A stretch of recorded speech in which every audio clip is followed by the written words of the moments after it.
After some time, they reach inside the dungeon. Glory tells everyone to keep moving and stick with their teams and remember to protect themselves with mana at all times. A student starts shivering and says that it is so cold. A student asks if he did not hear Professor Glory over good chattering teeth. She said to augment themselves. Arthur thinks that even without using mana, his body doesn't seem to be as affected by his assimilation with Sylvia's dragon will. Tess says that she knows it's a dungeon, but it is beautiful. Glory tells everyone that this is a D-class dungeon called the Widow's Crypt. They will only be staying on the first 2 floors, so the only mana beasts they will have to worry about are snarlers. A student says that she read up on snarlers before the trip. They're not strong, but it's pretty hard to kill one of them since their fur is so thick, not to mention the fact that they're so ugly. It's kind of gross to get close to one of them. Prince Curtis says that he heard it's pretty easy to spot a few groups even in the first floor. He wonders if a team of adventurers came by recently. Claire says that Professor Glory said she ordered the Adventurers Guild to restrict access to this dungeon for a few weeks for them, so it's weird that they haven't spotted even one yet. Professor Glory thinks that they should have come across a fair amount of snarlers already. She tells everyone to keep their eyes sharp and don't lower their guard just because they don't have visual on the beasts. Lucas asks what's the point of staying here if there aren't any beasts. A student asks Glory what happens if there aren't any mana beasts in the first or second floor, and if they will be going further inside. Professor Glory says absolutely not. If they don't find any mana beasts in the first 2 levels, then they will report their findings to the Adventurer Guild. She starts going further inside the dungeon, but she suddenly stops. She's scared to see something, and she yells at everyone to get back. A student says that is a lot of snarlers. Everyone starts running backwards. Arthur grabs a student by his collar and starts running while Glory starts fighting, and she starts cutting the snarlers to pieces. She thinks that they aren't any stronger than they normally are, but they shouldn't be coming in hordes like this. She returns back after killing the group of snarlers and tells everyone that snarlers aren't hard to handle, but their behavior is concerning, so she's putting an end to this excursion. Glory tells everyone to fall back, and at the same time, someone attacks her using fire magic. Lucas points his staff at her and asks why she would bring them here, only to leave when things finally start to get interesting. Everyone tells the professor that they did go down quite easily, so they should still try to train here. Professor Glory looks worried. Arthur thinks that it's understandable that Professor Glory is hesitant, especially with Lance investigating the dungeons. Glory thinks that depending on what the Lances find in the Beast Glades, this might be the only chance for these students to gain experience from a dungeon excursion. Besides, the Snarlers are only E-class beasts, so as long as she's here, it should be fine. She tells everyone to split into their teams and take different parts of the floor. They don't want any friendly fire happening in here. Everyone starts running to fight the Snarlers, and Glory grabs Lucas's arm and says that if he does something like that again, there will be consequences. Lucas nods in approval and leaves. Tess tells Arthur that she wants him to be the vanguard since he's the best at close range. She tells Clive and Roland to take position behind Arthur to his left and right and focus on covering him. She tells Lucas to stay in the middle. They will go with the diamond formation. Lucas walks past her and tells her to stop taking this so seriously. This is only a dumb field trip. Clive gets angry to hear that, but Arthur stops him from fighting with Lucas. Arthur points at Snarlers and says that they have bigger things to worry about. A Snarler jumps towards Arthur, but he easily cuts it in half. Ronald is surprised to see that. Clive shoots an arrow and kills the monster while Ronald beheads the other one using his sword.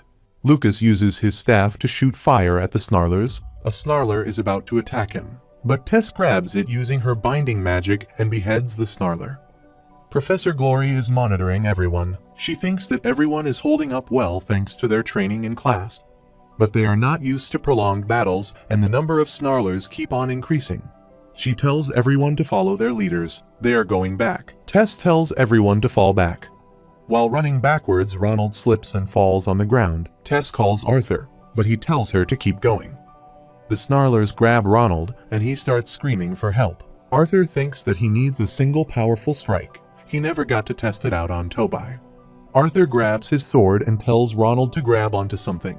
He grabs the ground with all of his might, and Arthur uses a new attack burst blade. There's a strong gust of wind, and the Snarlers got blown away. Arthur feels a crack in his shoulder bone. He grabs Ronald's hand and picks him up. Suddenly, there's a huge blast, and there's dust everywhere. Arthur looks back and says this can't be happening. Professor Glory is scared to see some snarlers with wings trying to block their path. The snarlers start roaring loudly. Professor Glory wonders what the hell are Queen Snarlers doing on this floor. They start attacking her. She breaks her necklace and throws it in the air. A burning sword appears in her hand. She blocks the snarlers using both of her swords, and she pushes them back with her strength. They start exchanging blows mid-air. Glory stabs one of the Queen Snarlers, and it falls to the ground. She tells her students to clear the exit and says that she will handle the queens. Arthur says he got it. He thinks that they will need to get everyone across the chasm and break through the blockade in order to get everyone out. Arthur looks at Delphine and tells her to come with him. Tess says that they will cover them. Arthur and Delphine start running towards the exit as everyone else starts killing the snarlers. Arthur tells her that he needs her to patch the hole and he will guard her. She tells Arthur that it's going to take time. A snarler rushes to attack Delphine, but Arthur kills it by piercing the sword in its skull. Arthur tells her to focus. Delphine uses her magic and starts raising the ground level, while everyone is busy fighting the snarlers. After a while, she tells Arthur that she is done. Arthur looks at the blocked path and says, now they just need to clear this. Arthur musters his strength and starts punching the blocked path, but he gets tired and says that they need a powerful blow to clear the exit. Suddenly, Arthur smells smoke. He looks around and sees that everyone is coughing. He wonders where the smoke is coming from. Arthur looks at Lucas, who's fighting the monsters using his fire magic. Arthur tells everyone to stop using fire magic. He tells everyone to put out the fire because they are running out of oxygen. He says that they need a blast to get rid of this wall all at once. There's no use in being careful if they can't breathe enough to focus. At the same time, Arthur hears Sylvie's voice. She asks him if something is wrong. Arthur tells Sylvie that they are currently stuck in the dungeon. Just head over for now and tell him what the passage looks like from the outside. Arthur tells Curtis to come over quickly. Arthur asks Curtis if his World Howl spell is strong enough to clear this. Curtis says that it should be enough, but he doesn't have enough mana without Grotter here. Arthur tells him to turn around and not ask questions. Focus on going into his first phase and produce a blast to get through that rubble. Arthur tells Delphine to help the others hold back the snarlers.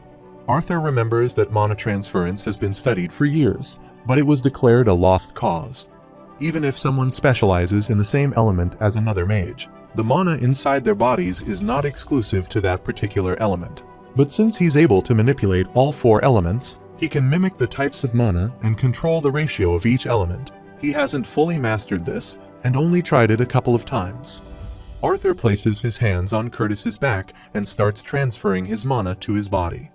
Arthur thinks that he was so confident going into the dungeon. He didn't think anything would go wrong. He thought he would be able to handle it and protect everyone even if something did go wrong. The power he has at this age compared to his former life made him lose some rationality. Curtis tells Arthur that he doesn't know what he's doing, but he'll be able to go into his first phase. He tells Arthur to stand back. Curtis uses his attack World Howl, and there's a huge blast, and the exit is cleared. Arthur says, let's get everyone out. Meanwhile, Glory cuts off an arm of the queen and swings both of her swords to attack the snarlers. Arthur looks at her fighting and says that even with the strong deviant magic glass shards made by her two elemental affinities, she's being pushed back. Arthur looks back and sees that Tess is struggling to walk. He runs towards her and holds her. Tess tells Arthur that her core is acting up again. Arthur tells her that they are almost out of here. Arthur thinks that it was dangerous. He wonders why were there two queens in the dungeon. He thinks that it should have been an easy fight for Professor Glory as in a class adventurer. Something is wrong.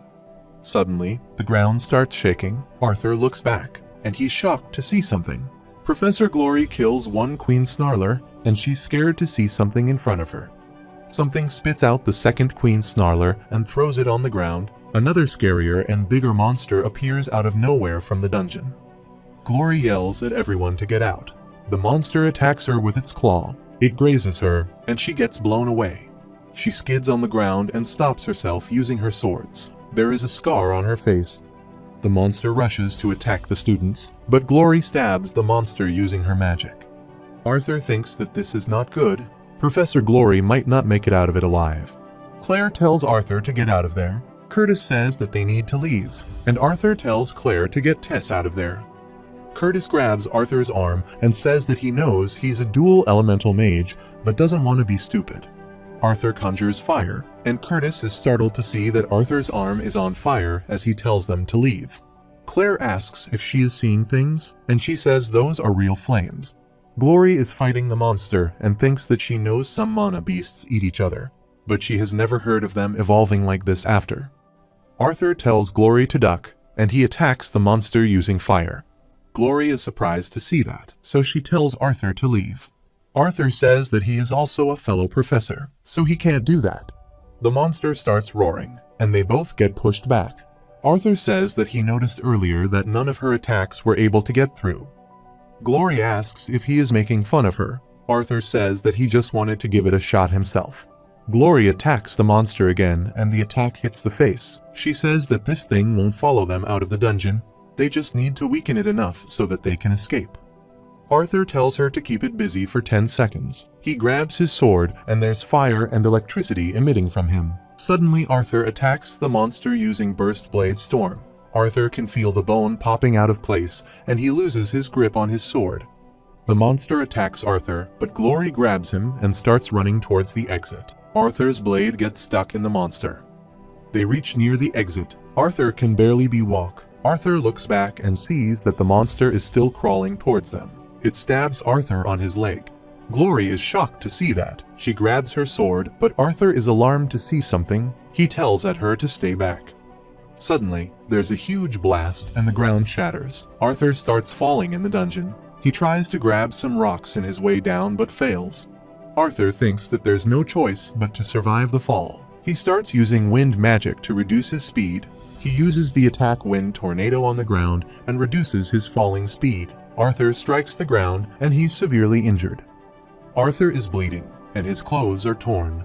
His body starts emitting light, and he manages to get up and sees his blade stuck in the monster as the monster also falls with Arthur.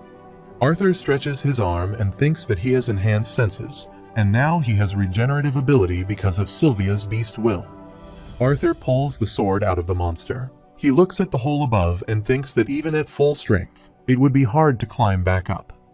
Arthur looks around and sees an exit. He starts walking towards it, and he thinks that he can hear running water. Arthur is surprised to see a waterfall in the dungeon. He walks past the waterfall, and he's shocked to see several dead bodies of soldiers. Arthur hears someone cough, and he asks who's there. Someone coughs again and says that they need help. Arthur jumps down and asks if they can speak one more time. A voice says that she is here. Arthur is shocked to see Lancelia on the ground. Her stomach is pierced, and she's bleeding badly. Arthur drops his sword to the ground. Arthur thinks that it is not true. She's a white core mage and a lance. Arthur starts healing her and tells her to hold on. She has lost her eyes, so she asks Arthur if she knows him.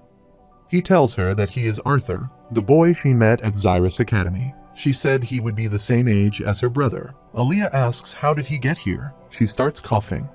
Arthur tells her that she shouldn't talk. She grabs his hand and says that he knows it as well that she can't be saved. Arthur says that he is sorry. Aaliyah starts smiling and says that she feels much better than before thanks to him. Arthur asks if there's anything else he can do, and she shakes her head. Arthur asks how this happened. Aaliyah tells him that he kept her alive for this long as revenge for laying a hand on him. She has a dark piece of material in her hand. Arthur grabs it, and she tells Arthur that she can show him what happened to them. Aaliyah brings Arthur's head near her, and Arthur sees her memories. Lancelia and numerous soldiers fought against the serpent and defeated it. Suddenly someone else appeared and started killing everyone. He has long fingers and sharp teeth and red eyes. He tells everyone that he will give them two options. They can try to fight and die or kill every one of their teammates so they can live. Everyone starts attacking the monster. He asks if they think that their efforts will make a difference. The war is coming regardless. The monster starts killing the soldiers. Lancelia strikes the monster in the face, gets furious, and says that he is going to give them a quick death. He starts walking towards Lancelia while easily killing all the soldiers in his path. He rips out her legs and says that he has heard when one sense is taken from them, then other senses are enhanced. He rips out her eyes. Aaliyah starts screaming. Arthur is shocked to see that, and he starts vomiting. Aaliyah says that she is sorry. No one should have to witness something like that. Aaliyah is bleeding from her mouth and nose, too. Arthur says that someone needs to pass on what happened here. Arthur thanks her for her service. Aaliyah starts crying and says that she doesn't want to die. Arthur starts crying, too. He hugs her and says that he is here with her. Arthur remembers that he told himself that Aaliyah's death wasn't in vain. Arthur gave the soldiers a proper burial. Arthur thinks that through her memories, he found out that there was more than just one Blackhorn demon, and while he wasn't sure how many there were, they were definitely after something, just like the first one he met in Sylvia's cave. Arthur marks the grave with a sword, helmet, and leaves. Arthur says that whether this demon wanted Sylvie or Dickathan as a whole, it wouldn't make a difference, Quadra Elemental or not. He wouldn't stand a chance. If what the demon said about a war brewing here was true, then he could no longer be complacent. To protect the ones he has grown to love and cherish in this world, he needs to get stronger. Arthur picks up Aaliyah's dead body, covers her body in ice, and says that she won't be alone for long. He will send people to come for her, for all of them. Sylvie is waiting for Arthur to finish, and he thanks her for waiting. Sylvie is concerned about Arthur. He rubs his head against her and says that he is fine. Arthur says they should get out of here. There's nothing more they can do. Sylvie starts flying, and after some time, they reach the entrance of the academy. There are 2 guards standing at the gate. A guard stops Arthur and asks for his identity. He replies that he is Arthur Lewin of Xyrus Academy, coming back from a class trip at Widow's Crypt. The guard is shocked to hear that. He tells his fellow to notify Xyrus Academy and the Adventurers Guild immediately. The other guard starts running inside. The guard tells Arthur that the Adventurers Guild is putting together a search and rescue for him, and he tells Arthur that he will ask someone to check his wounds. Arthur says, with all due respect, that he just wants to go home. The guard sighs and says okay. After some time, Arthur reaches his home. He stands in front of the house and says that everyone inside is probably worrying about him, but they will ask him about what happened if he goes inside. Arthur sits outside on the stairs and says that he doesn't think he can handle that right now. There are different colors in the sky. Arthur's father steps outside and says it is beautiful. It's times like these that living in a flying city has its perks. Arthur is surprised to see his father. He sits beside Arthur and says that he doesn't need to say anything. He tells Arthur that his mother can only use her healing magic on minor wounds. Just like how he's feeling right now. His mother has her scars that she can't put into words till this day, so don't force himself. Everyone has their own battle that they need to fight. He pats Arthur on the head and says that he will be here waiting for him to come out victorious. He tells Arthur that life isn't a single battle, so it's okay to get beat up sometimes. He tells Arthur to get stronger from this so he can win the war. Arthur starts crying. In the morning, Arthur is back at the academy and he's standing on the balcony. Director Goodsky tells him that he should come to her office. Arthur says that the view is better from here. She looks around and says that she can't see his bond. Arthur says that he told her to stay home since he is just stopping by. Goodsky says good. With what happened on the class trip, he should be getting some rest. She asks what he is going to do next. Arthur says that he is going shopping with his mother and sister. She asks Arthur what exactly happened. Professor Glory has already told her about the anomaly with the Queen Snarlers, and she asks if there was something more that occurred down there. Arthur gives her Lance Aaliyah badge and says this is what happened. Goodsky is scared to see that and asks if Lance Aaliyah is okay. Arthur says that she is dead, and she and her team's bodies are still on the bottom floor of the Widow's Crypt.